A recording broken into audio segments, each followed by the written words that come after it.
بسم اللہ الرحمن الرحیم نحمدہ ونصلی علی رسولہ الکریم اما بعد۔ مخلوق مانگنے والے سے اس کے مانگتے رہنے سے تھک جاتی ہے۔ کتنا بڑا سخی ہو لیکن اس کے پاس کوئی بار بار مانگنے لگتا ہے تو اسے غصہ آ جاتا ہے۔ کیا یہی ایک جگہ ہے کیا؟ اور اللہ تعالیٰ مانگنے والے سے خوش ہوتا ہے۔ مومن بندہ چاہتا ہے کہ اللہ ہمارا خوش رہے، اس کی چاہت ہوتی ہے کہ اللہ ہمارا خوش رہے۔ تو خوشی کے لیے سب سے آسان طریقہ یہ ہے کہ اللہ سے مانگا جائے۔ اس لیے اللہ پاک نے دنیا میں ضرورتیں لگا رکھی ہیں۔ دنیا میں بچہ پیدا ہوا تو اس وقت اس کی ضرورت شروع، حالانکہ حمل کی حالت سے شروع رہتی ہے، اور اس کی ضرورت پوری کرنے کے لیے اس کی ماں بغیر اس کی بات سمجھے سب ضرورت پوری کر دیتی ہے۔ وہ زبان جو بولتا ہے وہ تو اس کا نام ہے رونے والی زبان، مانگنے والی زبان نہیں ہے، وہ رونے والی زبان ہے۔ لیکن اسے مانگنا ہی ایسے آتا ہے کہ ہم روئیں گے تو میری ماں متوجہ ہوگی اور مجھے دے دے گی جو مجھے چاہیے۔ اس لیے یہاں ایک بات عرض کر دوں کہ بڑوں کے ذریعے بات پہنچی ہے کہ چھوٹے بچے کو اس طرح سمجھاؤ جیسے کسی بڑے کو سمجھاتے ہو۔ وہ 3 مہینے کا ہے، 2 مہینے کا ہے، 6 مہینے کا ہے، تم یہ سمجھو کہ وہ سمجھ رہا ہے میری بات۔ اور یہاں تک کہا ہے بزرگوں نے کہ وہ سمجھتا ہی نہیں بلکہ سمجھانے والے کے انداز کو بھی دیکھتا ہے اور اس سے بھی متاثر ہوتا ہے۔ بڑا آدمی اس کے مقابلے میں اس سے زیادہ نہیں سمجھ پاتا، وہ اپنی سمجھ کے اعتبار سے وہ مضمون سمجھتا ہے، لیکن یہ اپنی سمجھ کے اعتبار سے سب کچھ سمجھتا ہے۔ دونوں کے سمجھنے میں بہت فرق ہے۔ اسی لیے بہت سی اللہ والوں کی مائیں انہوں نے حمل میں انتظام کیا کہ میرے بچے پر میرے اعمال کے اثرات پڑیں گے، تو بچے پر اثرات پڑتے تبھی تو کیا۔ اللہ والوں کی مائیں کتاب اٹھا کے دیکھیے کیسی مائیں گزری ہیں۔ اس لیے ضرورت لگا دی اللہ پاک نے کہ پیدا ہوئے اس کے بعد ضرورتیں لگی۔ تو ضرورت پوری کرنے کے لیے ایک ہے اپنی سمجھ کے اعتبار سے چیزوں کے حاصل کرنے کے طریقے کو اپنانا، اور ایک ہے کہ کچھ سمجھ میں آئے نہ آئے یہ چاہیے اور اللہ سے مانگنا۔ کوئی اسباب سمجھ میں آئے نہ آئے ہمیں پہلے اللہ سے مانگنا ہے، اور وہ مانگنے والے سے خوش ہوتے ہیں۔ آج ان کا پاک کلام یہاں اجتماعی طور پر ختم ہوا۔ ہمیں اس کی کوشش کرنی چاہیے کہ ہم پڑھنے کا ایک نصاب طے کر دیں کہ ہم روز اتنا پڑھیں گے۔ ہمارے پاس اگر ٹائم نہیں ہے تو ہم موبائل پہ جتنی باتیں شام تک کرتے ہیں ہم 2-4 دن اسی پہ غور کریں کہ ہم نے اس میں کتنی بات کی آج، اور کیا نہیں کرتے تو میرا کیا بگڑ جاتا۔ تو بہت سی باتیں سمجھ میں آ جائیں گی۔ اگر نہیں وقت ہے تو اسی سے نکال کر پڑھ لیا جائے اللہ کا پاک کرم۔ مسجد میں کچھ جلدی پہنچ گئے پڑھ لیا، اور آج کل تو موبائل ایسا ہے کہ اس میں سب چیزیں ڈال دی گئی ہیں۔ تھوڑی دیر 5 منٹ رک گئے پھر تھوڑا سا پڑھ لیا۔ ہم جانتے ہیں کہ جب ہم باہر نکلیں گے تو دوست احباب سلام مصافحہ خیر خیریت پہ ہمارا ٹائم لے لیں گے۔ ایک بزرگ کے پاس جایا کرتا تھا تو مغرب کی نماز پڑھانے کے بعد وہ پیچھے پلٹ کر دیکھتے ہی نہیں تھے، دعا میں لگتے، پھر کھڑے ہو جاتے، پھر نفلیں پڑھتے، پھر پڑھ کے پھر دعا مانگتے، یہی کرتے رہتے، یعنی نیک اعمال میں لگے رہتے۔ وہ پلٹ کے وہاں دیکھتے ہی نہیں تھے کہ ابھی دیکھوں گا تو کوئی نہ کوئی ضرور ملنے والا بیٹھا ہوگا اور ہمیں مانگنے نہیں دے گا۔ سوال یہ ہے کہ یہ ملنے والے زیادہ قیمتی ہیں یا ہمارا وقت زیادہ قیمتی ہے؟ ہم اللہ کا کلام پڑھ لیں گے تو ہمیں زیادہ ملے گا، اچھا، یہ جو کہا جاتا ہے اور صحیح کہا جاتا ہے کہ ختم قرآن پر اتنی رحمتیں، اتنی برکتیں، اتنے فضائل، یہ تو جب پورا قرآن ختم کرتے ہیں تو کیا جب ادھورا کرتے ہیں، پڑھتے ہیں تو کچھ نہیں حاصل ہوتا؟ یا یہ ہر تھوڑے تھوڑے پڑھنے پر یہ جمع ہوتا جاتا ہے، یہاں تک جمع ہو گیا کہ اب اللہ کی رحمت جوش میں آ گئی؟ تو اس کا کلام ہے، جب اتنا فائدہ ختم پر ہے تو ظاہر ہے کہ تھوڑا تھوڑا پڑھتے ہوں گے تو بھی اللہ پاک خوش ہو جاتے ہیں، اور جب یہ ختم پر پہنچتا ہے تو اللہ کی رحمت جوش میں آ جاتی ہے۔ اچھا، میرے بندے نے میرے قرآن کی، میرے کلام کی ایسی عظمت دل میں بنا رکھا تھا کہ لوگوں سے کتراتا تھا کہ کسی صورت سے وقت نکل جائے اور میں کچھ پڑھ لوں۔ ایک حاجی صاحب کاروباری آدمی تھے، مجھ سے عمر میں بڑے تھے، مجھ سے بہت گہرا تعلق تھا محبت کا۔ جب وہ 72 سال کے ہو گئے تھے تو کالینہ میں چوتھے منزلے پہ رہتا تھا، تو مجھ سے کہتے آنے کی اجازت دے یا تو میرے گھر آ۔ تو کبھی کبھی تو چلا جاتا تھا، لیکن اب وہ بار بار محبت میں بلاتے تھے، مجھے اتنا موقع نہیں ہوتا تھا، اور میں تو کہیں تو مجھے بلاتے ہیں کہ حاجی صاحب اب تو 4 مالا چڑھنا پڑے گا، مگر وہ مانتے نہیں تھے اور 4 مالے پر آ کے دروازے پہ گھنٹی بجاتے تھے۔ بہت اشعار پڑھتے تھے، بہت اشعار پڑھتے تھے۔ تو ان کا معمول تھا کہ 27 تاریخ میں چاند کی ہوگی تو میرا ایک قرآن ختم ہو جائے گا، اور باقی مہینے کے جتنے دن بچ جائیں گے وہ مسلسل تفسیر پڑھتے تھے۔ وہ جب قرآن کی بات کرتے تھے تو ایسا لگتا ہی نہیں تھا کہ حافظ نہیں ہے۔ ان کی ایک آنکھ خراب ہو گئی، تکلیف ہوئی، ڈاکٹر نے کہا مت پڑھو، انہوں نے کہا پڑھیں گے نہیں تو آنکھ رہ کے کیا فائدہ۔ آنکھ چلی گئی، دوسری کے بارے میں کہا ڈاکٹر نے مت پڑھو، کہا اس کا چلا جانا ہی بہتر ہے، پڑھتے پڑھتے اللہ کا پاک کلام پڑھے بغیر چین کیسے آئے گا۔ اللہ ہمیں قرآن کا عاشق بنا دے، جس سے تعلق ہوتا ہے اس کی طرف سے میسج آتا ہے، کتنے خوش ہوتے ہیں۔ یہ اللہ کا میسج ہے سب، ہم طے نہیں کریں گے تو ہم نہیں پڑھ سکتے، کیونکہ شیطان اور نفس نے طے کر لیا ہے جتنے بھلے کام ہیں جہاں اس کا دروازہ ہے وہاں ہم بیٹھے رہیں گے، ہم اس کو اس بھلے کام کے کرنے میں رکاوٹ ڈالیں گے، اور جتنے برے کام ہیں سب کے لیے راہ ہموار کریں گے، خوبصورت بتائیں گے، کشش پیدا کریں گے تاکہ یہ بندہ گرفتار ہو جائے گناہوں۔ اس لیے اللہ ہمیں اس کی قدر کی توفیق دے دے۔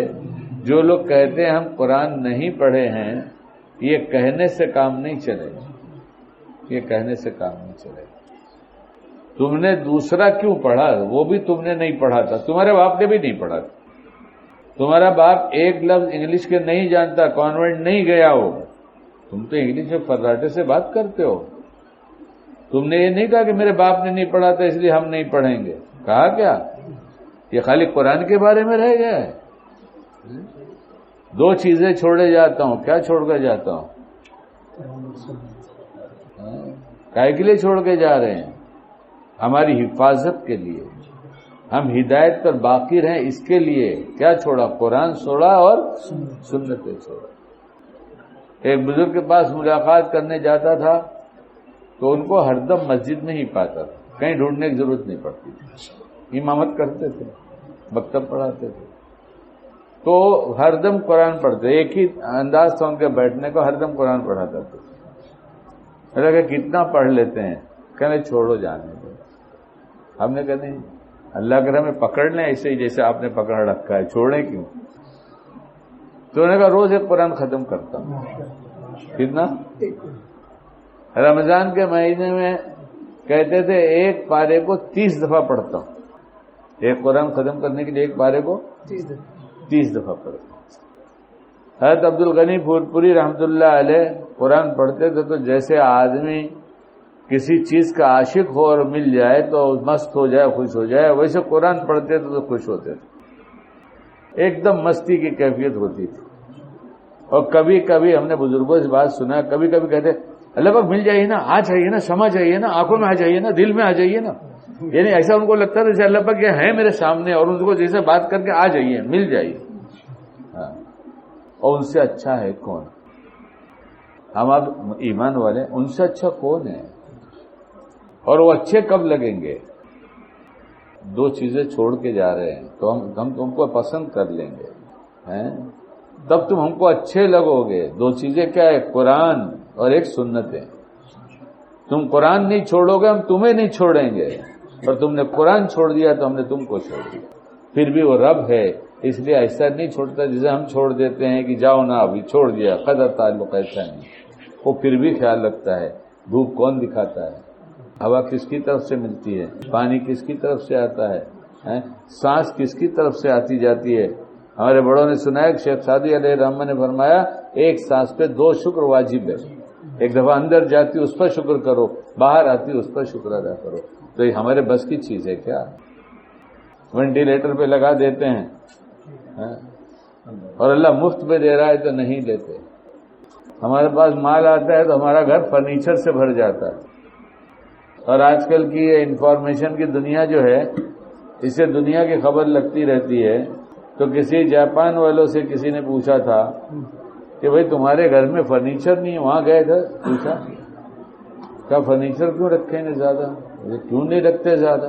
میں کہا آکسیجن ہے، ہم جتنا گھر بھر دیں گے اتنی آکسیجن میری کم ہو جائے گی. پھر انہیں سمجھایا کہ ایک گلاس ہے، اس میں آدھا گلاس پانی ہے اور آدھا گلاس خالی ہے. کیا ہے؟ آدھا گلاس خالی، آدھا پانی تو آدھا. وہ نہیں مانتے، وہ نہیں مانتے. بولتے آدھا پانی، آدھے میں گیس آکسیجن، آدھے میں آکسیجن. تو جب اللہ کی نعمت کی قدر کیا تو جاپان کیا بنا دنیا جانتی کیا بن گیا. کتنی ترقی ہوئی، ہر لائن کی ترقی ہوئی. اب جو لوگ ترقی یافتہ کہتے ہیں وہ بک کے چھوڑ دیے. اب بولے جی ہمارا جو اسٹارٹنگ کا اسٹیج تھا ہم کر رہے تھے، اب تم اس میں لگ جاؤ، ہم آگے جا رہے ہیں. کیونکہ نعمت کی قدر کیا. نعمت کی قدر ہمیشہ نعمت بڑھاتی ہے اور آگے بڑھاتی ہے. نعمت بڑھتی ہے، آدمی آگے بڑھتا ہے. قرآن سے بڑھ کر کوئی نعمت نہیں ہے.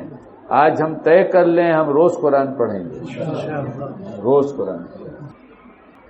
تو قرآن پڑھیں گے تو قرآن پڑھتے ہوئے بیٹھ کے پہلے کہیں گے اللہ پاک سے کہ اللہ پاک آپ کا یہ پاک کلام ہے، برحق کلام ہے.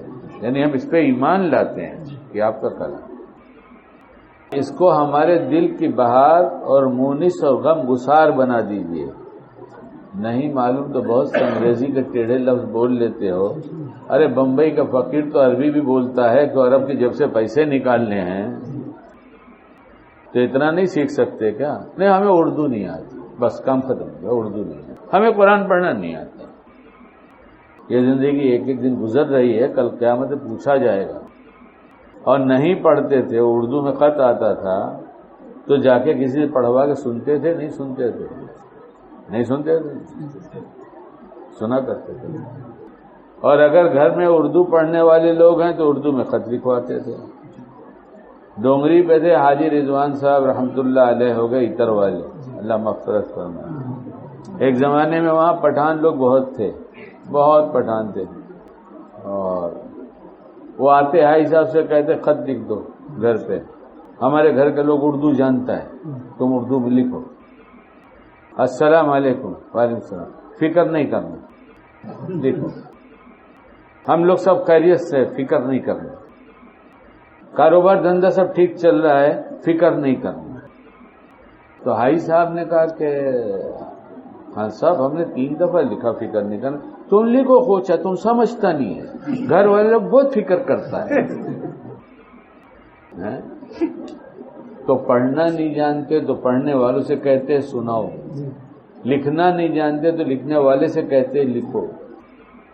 حضرت تھانوی رحمت اللہ علیہ کے خلیفہ جو تیلی تھے، کون تھے؟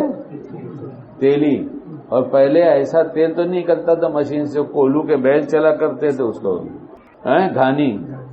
مکتب میں بیٹھا دیا، یتیم ہو گئے تھے، دادی نے مکتب میں بیٹھایا، اور مکتب میں تو مولوی صاحب نے کہیں پڑھ رکھے پٹائی جو ہے لڑکوں کے لیے ضروری ہے، پتہ نہیں اور پڑھا کہ نہیں پڑھا، یہ ضرور پڑھا ہے، پٹائی ضروری ہے۔ تو پیٹ میں پھر مارا، خوب مارا، روتے ہوئے گھر گئے، کیا ہوا؟ تو کہا یہ حالت بنائے دیکھیے مانو، کل سے مت جانا ہمارے ساتھ، گوبر چننے چلنا مویشی کا اور کولو کا تیل نکالنا۔ یہ کیوں ایسا ہوا؟ یہ ایسا کیوں ہوا؟ مار کیا ایسا؟ نہیں پڑھتا، پیار سے سمجھاؤ، کوئی مانے نہ مانے، میں مسجد میں بیٹھ کر کہہ رہا ہوں، اور نام لینے میں کوئی حرج نہیں، آپ پوچھ سکتے ہیں۔ حضرت مولانا صلاح الدین صاحب سیفی نقشبندی، ان سے پوچھا تھا بچوں کو مارتے ہو؟ کہا ہاں۔ کتنے بچوں کو مارتے ہو؟ جن کو زیادہ پٹائی ہوتی ہے وہ بس بھی مسلسل وہی زیادہ مارے جاتے ہیں۔ 6 بچوں کا نام انہیں لیا تھا، 6 بچوں کو مارا۔ ہم نے کہا مہمان رسول بھی کہتے ہو اور پھر مارتے بھی ہو، اور ابھی تم حج کے لیے جا رہے ہو، وہاں کیا منہ دکھاؤ گے؟ کھڑے تو ہونا ہوگا ان کے سامنے۔ آپ علیہ الصلوۃ والسلام اپنی قبر اثر میں حیات ہیں، سلام کو جواب دیتے ہیں، وہ ہم نہیں سن پاتے لیکن جواب آتا ہے۔ ان کو کیا منہ دکھاؤ گے؟ یہی ہے میرا وہ بندہ جو میرے مہمانوں کی پٹائی کرتا ہے۔ توبہ کر کے جاؤ، توبہ کر کے، اور ان کے سامنے کھڑے ہو کر کہہ دو کہ یا رسول اللہ، یہ 6 بچے ہیں، یہ ذہنی طور پر بہت کمزور ہیں، آپ اللہ سے دعا کر دیجئے کہ یہ ذہین ہو جائیں، انہیں یاد ہو جائے، اور تم اپنے غصے کو بدل کر شفقت اور محبت سے دیکھنا شروع کرو، کچھ صدقہ کر دو۔ واپس آنے کے بعد انہیں بتایا، کچھ مہینے کے بعد وہ بچے بالکل بدل گئے۔ مار سے کوئی نہیں بدلتا، مار سے ضد پیدا ہوتی ہے۔ بہت سے لوگوں کے دماغ میں ہے پھر اصلاح کیسے ہوگی؟ اگر نبی کریم صلی اللہ علیہ وسلم نے کوئی طریقہ چھوڑا ہے تو مجھے بتا دو، الزام ہوگا ان پر الزام ہوگا کہ انہیں طریقہ نہیں بتایا ہے۔ اصلاح انہوں نے زیادہ کیا یا ہم میں ان کے بعد کسی نے اصلاح کیا ہے؟ پوری امت کی چھوٹے بڑے کی اصلاح آپ علیہ الصلوۃ والسلام سے بڑھ کر کسی نے کیا؟ آج بھی کہتے ہیں آپ غصہ نہیں کرتے، آپ غصے میں کیوں نہیں کہتے بچوں سے سب سنیں گے آپ کی بات؟ میں نے کہا میں نہیں کروں، میں تو ان سے پیار سے بات کروں گا۔ یہ آج سمجھیں گے، کل سمجھیں گے، پرسوں سمجھیں گے، سمجھ جائیں گے، کسی دن سمجھ جائیں گے۔ قطرہ قطرہ پانی گرتا ہے تو پتھر میں گڈھا ہو جاتا ہے۔ کسی بچے کو یا کسی بڑے کو ایک بات روز سمجھائی جائے، کتنے دن انکار کرے گا وہ؟ کسی دن تو اثر ہو ہی جائے گا۔ اس لیے اپنے بچوں کو جب پڑھانے استاد آئیں تو یا تو بیٹھو یا تو کیمرے میں دیکھو اور صاف بات کر لو، میرا بچہ نہ پڑھے تو مجھ سے شکایت کرو، ہاتھ نہیں اٹھانا۔ یہ اتنے خوف زدہ ہو جاتے ہیں کہ پھر یہ جو یاد رہتا ہے وہ بھی بھول جاتے ہیں، اس لیے ان کو سکھایا جائے قرآن، اور کوشش کیا جائے اگر ان کا ذہن چلتا ہے تو ان کو حافظ بنایا جائے۔ ایک حافظ کتنے آدمی کی سفارش کرے گا؟ خاندان والوں کی۔ 10 ایسے نہیں کہ جو بہت پارسا نکلے تھے، 10 ایسے جو سزا کے مستحق تھے، یہ کہہ دے گا حافظ یہ ہمارے فلاں ہیں، یہ فلاں ہیں، یہ فلاں ہیں۔ اچھا چلو چھوڑ دیا، تو چاہتا ہے نہیں پکڑوں گا، چھوڑ دیا۔ کتنا بڑا احسان کیا، اپنے پاک کلام کی کیسی لاج رکھا اللہ نے کہ 10 جہنمیوں کو جو قرآن پڑھ کر نہیں، جو گناہ کر کے جہنمی ہو چکے تھے، لیکن خاندان میں ایک حافظ تھا تو کہا جائے اس نے سفارش کر دیا تو بخش دیا۔ اور حافظ کا رتبہ کتنا، ارے سب کے تو رتبے بتا دیے، حافظ کے کہتے تو پڑھتا جا چڑھتا جا، کتنی آیتیں ہیں، کتنے حروف ہیں، اور یہی نہیں بلکہ پھر پڑھانے والے سکھاتے ہیں قرآن ختم کر کے مت چھوڑنا، ختم ہی مت کرنا، ختم ہوتے ہی اگلا جوڑ دینا، ختم ہوتے ہی، ابھی کہاں ختم کیا جوڑ دیا، تو جب اگلا جڑ گیا تو ابھی تو پھر شروع ہو گیا، تو کتنی آیتیں پڑھے گا؟ 6666 آیتیں ہیں، کیا درجہ کیا مقام ہوگا؟ اللہ کو بہت اچھا لگتا ہے شاعر لوگ کی شاعرانہ کلام میں 2 دفعہ واہ واہ کر دو تو کہتے ہیں تمہاری واہ واہ میں کئی بوتل کا نشہ ہے۔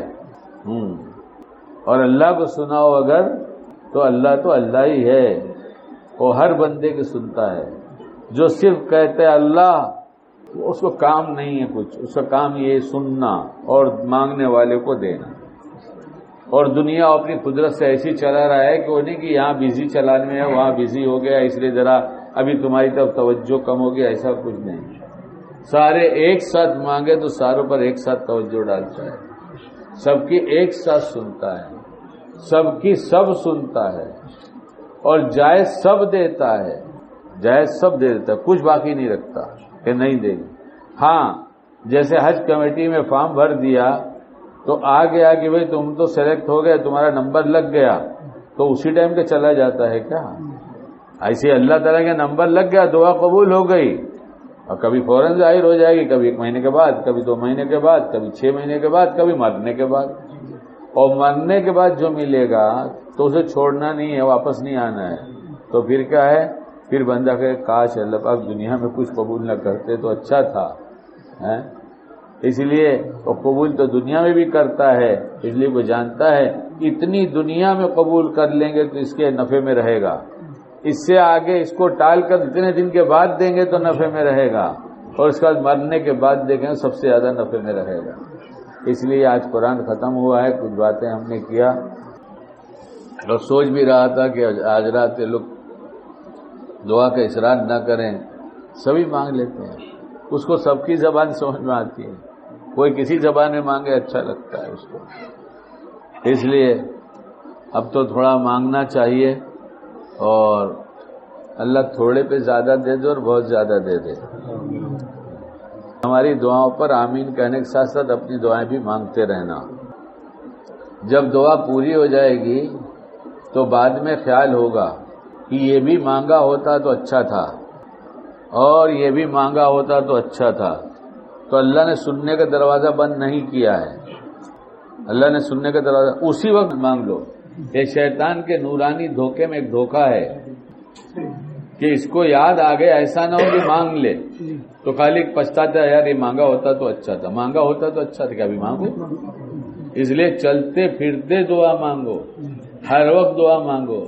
کیوں کہ ہر وقت ہم اسباب سے جڑے ہیں، ہر ضرورت اسباب سے پوری ہوتی ہے، کرنے والی ذات اللہ کی، لیکن ضرورت بچپن سے لے کر آخر سانس تک ضرورتیں لگایا، اور ضرورتیں لگایا اس لیے کہ پہلے مجھ سے مانگو، تو مجھ سے مانگو گے تو میں خوش ہو جاؤں گا، اور جب خوش ہو جاؤں گا تو جو بھی اسباب اختیار کرو گے اس میں تم کو کامیاب کر دوں۔ تو کتنی آسانی سے دنیا میں اپنے کام کا بنانا ہے اللہ کی خوشی کے ساتھ، اللہ کی خوشی کے ساتھ۔ اچھا کتنی خوشیاں جمع ہو جائیں گی، صبح سے شام تک کتنا کام ہم کرتے ہیں، ہر کام میں پہلے مانگنے کی عادت بنا لیا تو شام تک اللہ کی کتنی خوشی جمع ہو جائے گی، خوشی ہی خوشی رہے گی۔ اور مانگی لیا سمجھو کیا کہ آج سے آپ کے لیے غصہ کریں گے، اپنے لیے نہیں۔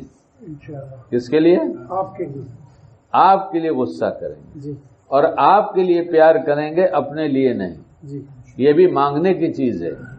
جب یہ اللہ کے لیے ہو جائے گا تو پھر پورا معاشرہ بدل جائے گا، معاشرے میں جوڑ پیدا ہو جائے گا، محلے میں جوڑ پیدا ہوگا، شہر اور اپنے ملک میں جوڑ پیدا ہو جائے گا، اور جب یہ جڑ جاتا ہے تو پھر مضبوط ہو جاتا ہے۔ اس لیے شیطان کی پہلی کوشش ہے توڑ پیدا کرو، اور توڑ غصے سے پیدا ہوتا ہے۔ اس لیے ہم اپنے لیے غصہ نہیں کریں گے، ہم اللہ کے لیے کریں گے، اور اپنے لیے جب غصہ آئے گا تو صبر کریں گے، اللہ کے لیے کریں گے، اور پیار بھی اللہ کے لیے کریں گے، اور جب ہمارے مزاج کے خلاف غصہ آئے گا تو ہم صبر کریں گے، صبر کریں گے تو اللہ ملے گا، ابھی اللہ سے ملے گا، ابھی مانگیں گے تو اور صبر کریں گے تو اللہ ملے گا۔ ہاں یعنی یہ خالی قرآن ہی پہ تھوڑی اللہ دے رہے ہیں، وہ تو ہر دم دے رہے ہیں۔ اس لیے 24 گھنٹے میں بار بار مزاج کے خلاف پیش آتا ہے، اور جب بار بار پیش آتے ہیں تو بار بار ہم صبر کریں، اور جب بار بار صبر کریں گے تو بار بار اللہ ملے گا، اور جب اللہ ہی مل گیا تو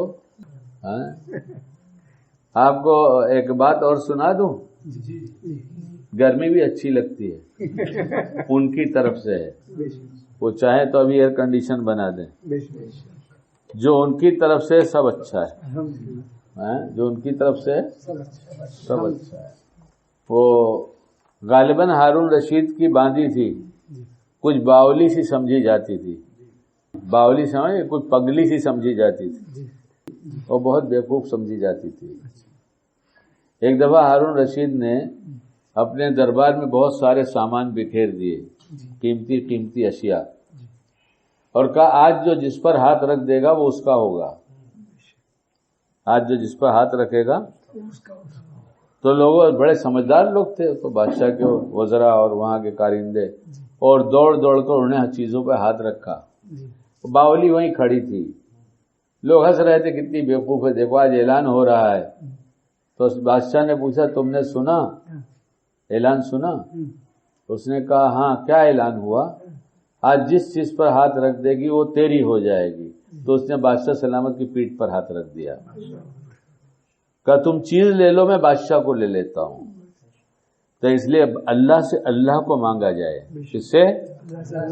اور اللہ سے مانگے گئے تو اللہ مواقع ایسے دے گا جس پہ صبر کرنا پڑے گا، اور صبر کریں گے تو اللہ ملتا رہے گا.